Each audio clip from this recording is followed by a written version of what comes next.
Between 30 to 50,000 taxis are expected on the country's busiest routes during this Easter period, with the busiest routes said to be the N1 towards Limpopo and the N3 towards Durban, as well as the N4 towards Mozambique. We now do have Santaco's national spokesperson, Ms. Rebecca Phala, with us to give us a clearer picture.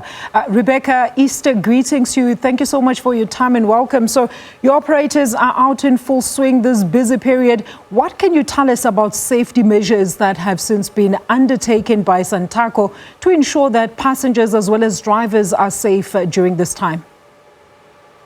Good evening, Alicia and the viewers. Thank you for having us. I think first, just a split second to also convey our condolences as Santaco to the families of the 45 people who unfortunately lost their lives on their way to Moria just this week.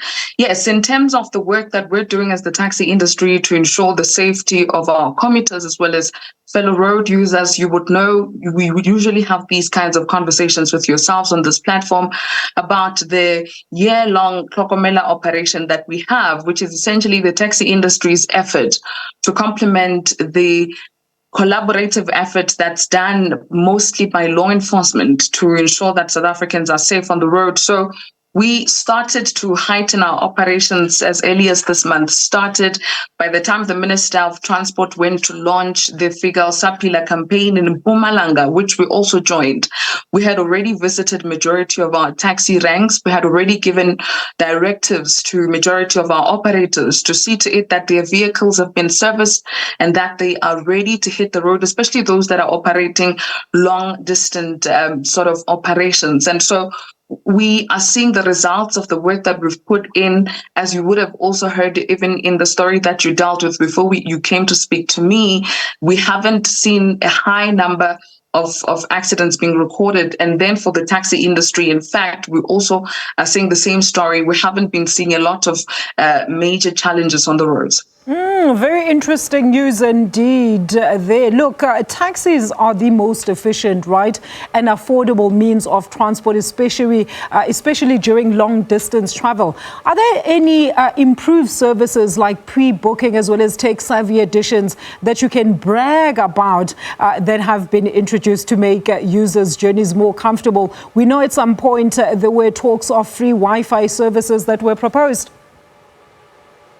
So the Wi-Fi services certainly are in use in majority of our vehicles. I wish our, working towards the infusion of technology was as speedily as everybody else would want it to be. You would remember when you and I had a similar conversation sometime last year, I told you about a technology that we're bringing on, which is essentially allowing people to book seats before they come on.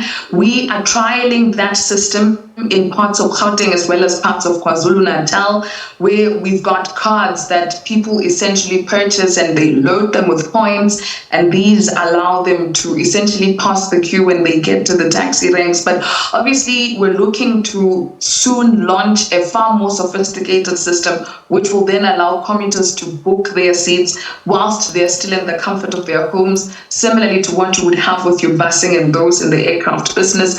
It's something that we're hoping at least that by the next time we speak, you and I, around the festive season, it will be a reality. It's still being trialed now, and the technology that's being used in the interim is not as sophisticated as we would want it to be in comparison with other modes. Rebecca, I'm definitely looking forward to that updated interview. Now, talk to us about the responsibility of both your drivers as well as passengers. What additional safety tips have you communicated with them in order to minimize road fatigue, alcohol usage during trips as well? So what we've done is, especially starting with our commuters, the message has always been the same. They need to travel as light as possible. You would know if you've used a taxi that when people have got massive luggages, the sitting is not comfortable.